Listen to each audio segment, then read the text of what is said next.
Tetap semangat. Tetap semangat. Partai Buruh. Partai Buruh. Partai Buruh. Partai Buruh. Hidup buruh. Saudara, pada hari ini kita merayakan May Day yang kesekian kali pada tahun 2024.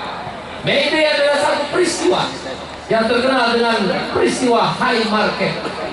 100.000 buruh di Chicago, Amerika telah turun ke jalan menuntut hanya satu hal, Triple A, 8 jam kerja, 8 jam istirahat, dan 8 jam untuk bersosial.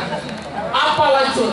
Pemerintah Chicago, Amerika Serikat pada waktu itu, Gubernur Chicago memerintahkan menembak 100.000 buruh yang sedang melakukan pemogokan selama 3 hari yang kita kenal tanggal 1, 2, dan Mei, yang kita kenal peristiwa High Market.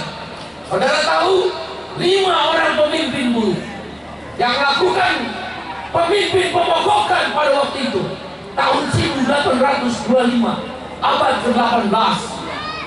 5 orang pemimpin buruh digantung hanya karena melakukan pemogokan.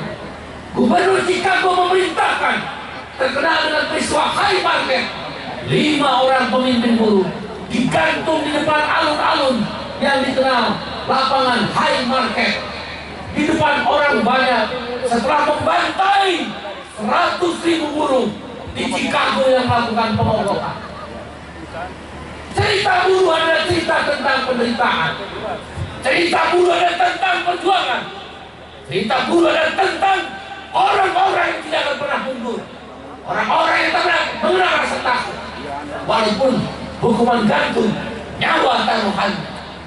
Hari ini apa bedanya dengan High Market 1825? Saya ingat tahun 1900-an, abad ke-19, Suryo Pranoto, adik kandung daripada Ki Hajar Dewantoro, bapak pendidikan sedunia. Makanya kalau kamu lihat hari pendidikan tanggal 2 Mei, hari buruh tanggal 1 Mei, itu ada hubungannya.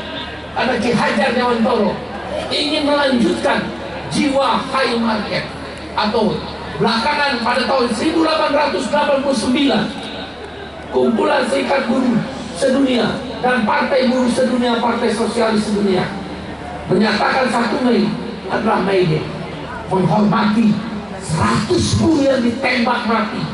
Bahkan diceritakan sungai-sungai, got-got di Chicago, di Amerika sana berwarna merah. Ditembak, dibunuh, bahkan pemimpinnya untuk menimbulkan rasa takut. Di lapangan High Market seperti ini digantung di hadapan ratusan ribu orang lain. Suryo Pranoto menulis surat pada tahun 1920, abad ke-19, kepada Gubernur Jenderal Hindia Belanda zaman penjajahan. Saudara, Tuan Gubernur, kami dari Serikat Buruh Tebu. Serikat Buruh Tebu adalah terbesar saat itu, termasuk Serikat Buruh Kereta Api, Serikat Buruh Pelabuhan, Serikat Buruh Guru Indonesia. Jadi kalau PGRI menyatakan diri tidak, Serikat Buruh itu hak historis, tidak menghargai sejarah.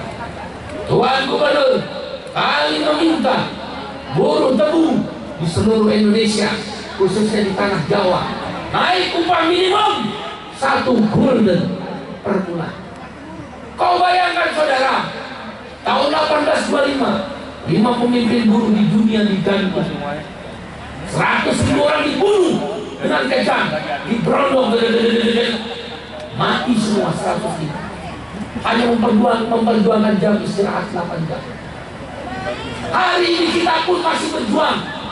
Bagaimana buruh tekstil, garmen, sepatu, jam kerja yang panjang, lembur yang panjang.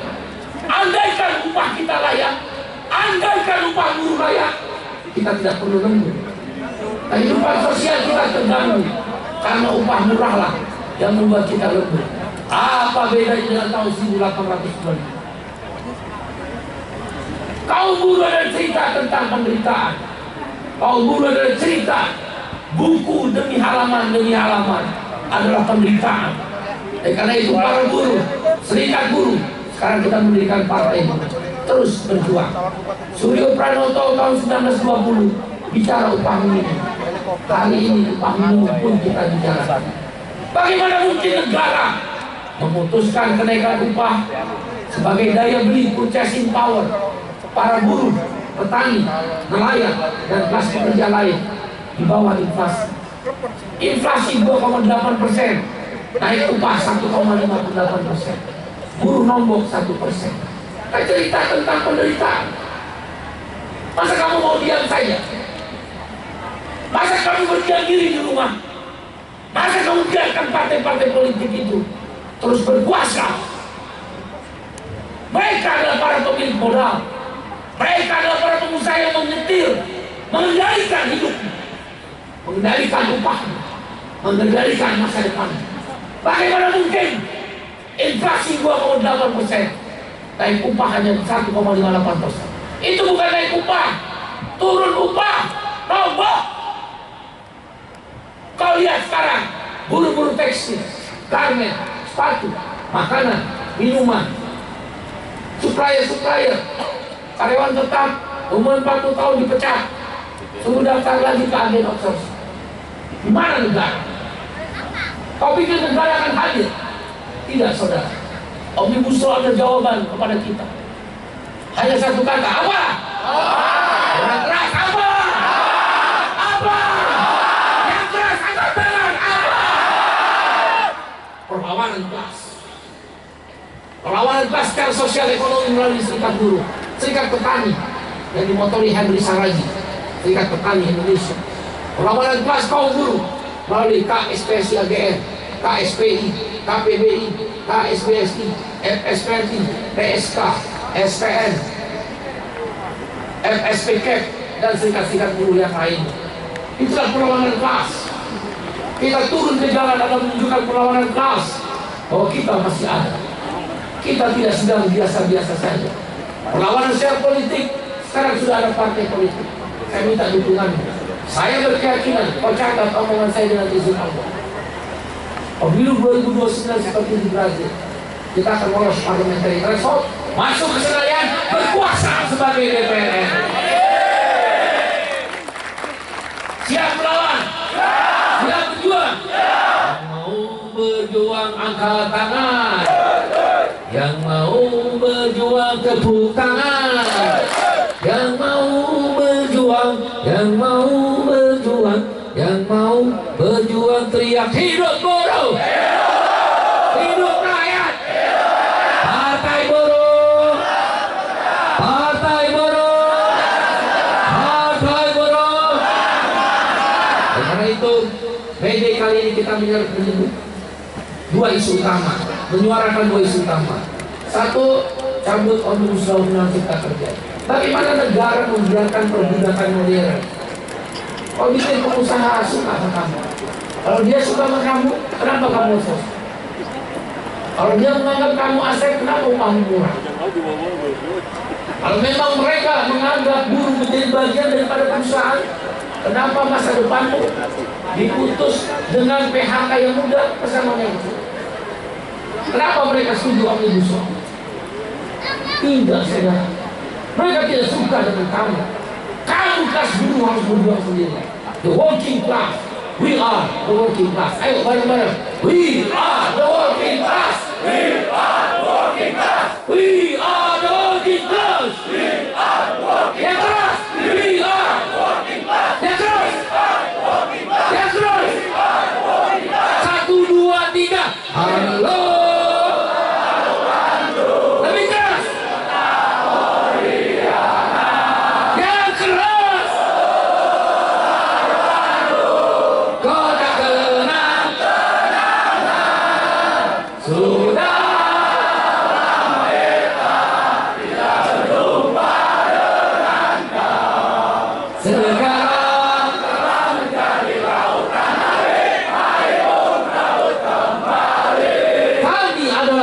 Pekerja. Ada satu masa, satu titik, sebagaimana di belahan dunia lain, di Brazil dengan Partidos dos Trabalhadores, Di Malaysia dengan Partai Pakatan Harapan, di Australia dengan Australian Labour Party, di Inggris dengan Labour Party, di Skandinavia, Finlandia, Norwegia, Islandia, Denmark, Swedia, Social Democratic Party, atau di Jerman Barat SPD, atau di Jepang DPJ. Ada satu masa, satu titik buruh akan berkuasa. Saat buruh berkuasa, upah layak, hapus outsourcing, dijamin buruh perempuan dilindungi ketika mengambil hak-haknya. Tidak ada lagi karyawan kontrak tanpa periode. Petani akan mendapatkan lahan yang disebut reforma agraria. Kedaulatan pangan akan kita berikan kepada kaum petani. Siap berjuang? Karena itu, yang kedua, gerakan kita adalah hapus outsourcing, tolak upah murah. Apa gerakan kita namanya? Yang keras apa? Kepanjangannya apa? Sekali lagi apa? Kepanjangannya? Selamat berjuang. Terima kasih. Assalamualaikum warahmatullahi wabarakatuh. Sesuai doa dan salam agama kita masing-masing. Di luar masih banyak ya. Kita sambut dangdut Liga KDI. Terima kasih Bung Said Iqbal, luar biasa. Kayaknya